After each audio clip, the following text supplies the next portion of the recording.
नमस्कार बच्चों। राजकीय महाविद्यालय राजगढ़ द्वारा संचालित ऑनलाइन क्लासेस में आपका स्वागत है।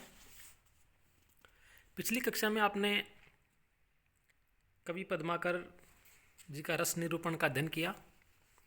आज हम पद्माकर कवि की भक्ति भावना का अध्ययन करने जा रहे हैं।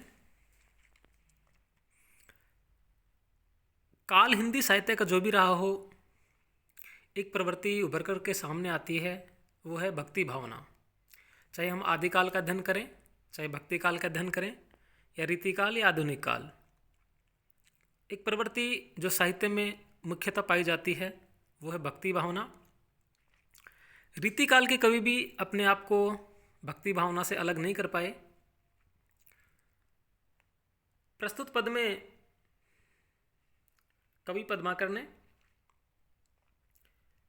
शिवाजी की उदारता एवं भक्त वत्सलता का चित्रण किया है और वर्णन करते हुए कवि कह रहे हैं कि देव नर किन्नर कितेक गुण गावत पे, पावत न पार जा अनंत गुण पूरे को। देखिए, कितेक, कितेक का शाब्दिक अर्थ है कितने ही।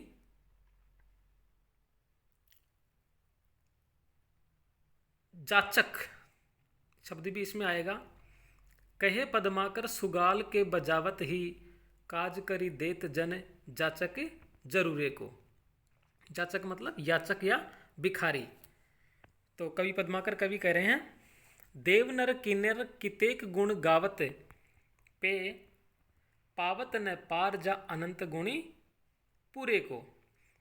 कवि भक्ति भावपूर्वक वर्णन करते हुए कहता है, अनंत गुण पूरे को, यानी अनंत गुणों से परिपूर्ण भगवान शिव जी के गुणों का गान कितने ही देवता, मनुष्य और किन्नर करते रहते हैं, फिर भी वे उनके गुणों का पार या अंत नहीं पाते हैं। अर्थात उनके गुण अनंत, अपार एवं अवर्ण्य हैं। देव नर, देव मतलब देवता, नर मतलब मनुष्य, किन्नर मतलब किन्नर, कितेक मतलब कितने ही।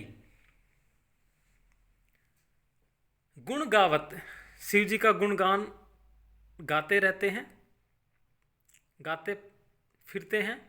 पे, लेकिन पावत न पार जा अनंत गुण पूरे को, लेकिन उन भगवान शिव की के गुण अनंत, अपार एवं अवर्ण्य हैं और उनके गुणों का अंत नहीं पाते हैं। कहे पद्माकर सुगाल के बजावत ही, काज करी देत जन जाचक जरूरे को। आगे कवि पद्माकर कवि कह रहे हैं कि यदि कोई भक्त थोड़ी सी प्रार्थना करते हैं, कहे पद्माकर, पद्माकर कवि कह रहे हैं सुगाल के बजावत ही, यानी कोई भक्त अगर थोड़ी सी प्रार्थना करते हैं, काज करी देत जन जाचक जरूरे को, तो ऐसे याचक भक्तों का कार्य शीघ्र ही संपन्न कर देते हैं। चंद की छटान जुत पनग फटान जुत, मुकुट विराजे जटा जुटुन के जूरे को। शिव जी के सिर पर देखिए, चंद की छटान जुत पनग फटान जुत, यानी शिव जी के सिर पर मुकुट विराजे जटा जुटुन के जूरे को, यानी उनके सिर पर लंबी लंबी जटाओं का जुड़ा सुशोभित होता है। उनके साथ ही चांदनी की छटा से युक्त चंद्रमा तथा सर्प के फणों की शोभा भी रहती है। चंद की छटान अर्थात चांदनी की छटा से युक्त, जुत पनग फटान जुत, पनग मतलब सर्प, फटान यानी फणों से, जटा जुटन, जटा जुट बालों का समूह है, जुरे, जुरे मतलब जूड़ा, अर्थात शिव जी के सिर पर लंबी लंबी जटाओं का जूड़ा सुशोभित होता है और उसके साथ ही चांदनी की छटा से युक्त चंद्रमा तथा सर्पों के फणों की शोभा भी रहती है। देखो त्रिपुरारी की उदारता अपार, जहां पेय फल चारी फूल एक दे धतूरे को। ऐसे भगवान शिव की अपार उदारता देखिए कि उनके ऊपर एक धतूरे के फूल को भक्ति भावना से अर्पित करते ही वे, देखो त्रिपुरारी की उदारता अपार जहां। कवि पद्माकर कवि कहते हैं कि शिव जी की अपार उदारता देखिए कि उनके ऊपर पेय फलचारी, यानी मनुष्य चारों फल प्राप्त कर सकता है। कौन से चारों फल? धर्म, अर्थ, काम और मोक्ष। इन चारों पुरुषार्थों के फल प्राप्त कर देते हैं। कब?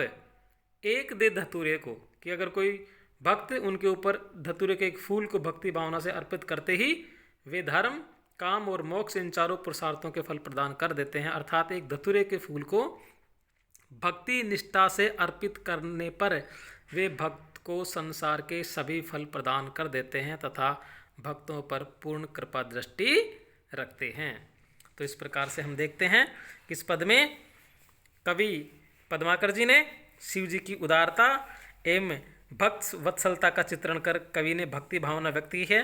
साथ में ही इस पद्यांश में अनुप्रास के साथ साथ विरोधाभास अलंकार की छटा भी हमें दिखाई देती है और ये पद कवित छंद से परिपूर्ण है। अगले पद में देखिए,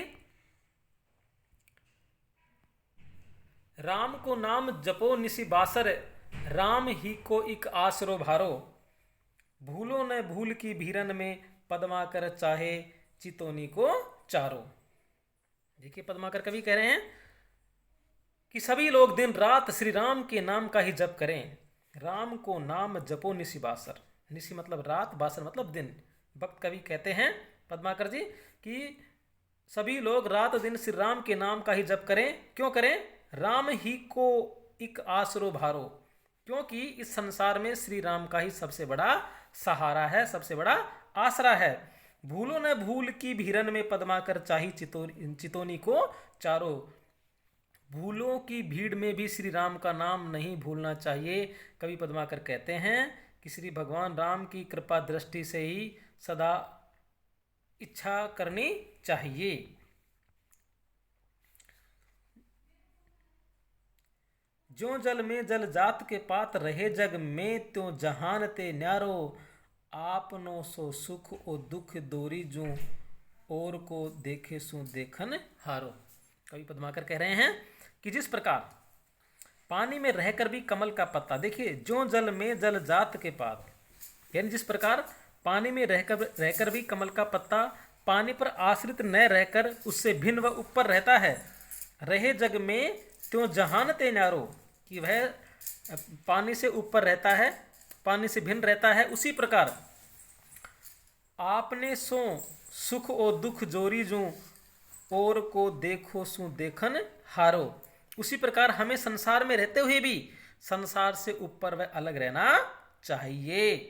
इस प्रकार संसार में भगवान श्री राम के अतिरिक्त और कौन ऐसा देखने वाला है जो औरों के सुख दुख को अपने सुख दुख के समान ही समझकर समानता के लिए दौड़ पड़ते हैं, सहायता के लिए दौड़ पड़ते हैं। आपने सो सुख और दुख दोरी जू, यानी जो दूसरों के दुख को अपना सुख दुख मानकर ही जो सहायता के लिए दौड़ पड़ते हैं, औरों को देखो जो देखन हारो। दूसरों के दुख को देख करके जो दूसरों के दुख को हरने वाले हैं, ऐसे श्री राम के अलावा और कोई नहीं है। तो इस पद में श्री राम को भक्त वत्सल एवं समदर्शी बताया गया है और इसमें श्री राम की भक्ति करने की प्रेरणा व्यंजित हुई है। इस पद्यांश में हम देखते हैं कि अनुप्रास, यमक और उदाहरण अलंकार का प्रयोग हुआ है। साथ में ही ये पद सवेया छंद से परिपूर्ण है। अगला कक्षा में हम अगले कवि का अध्ययन करेंगे। तब तक के लिए नमस्कार, धन्यवाद।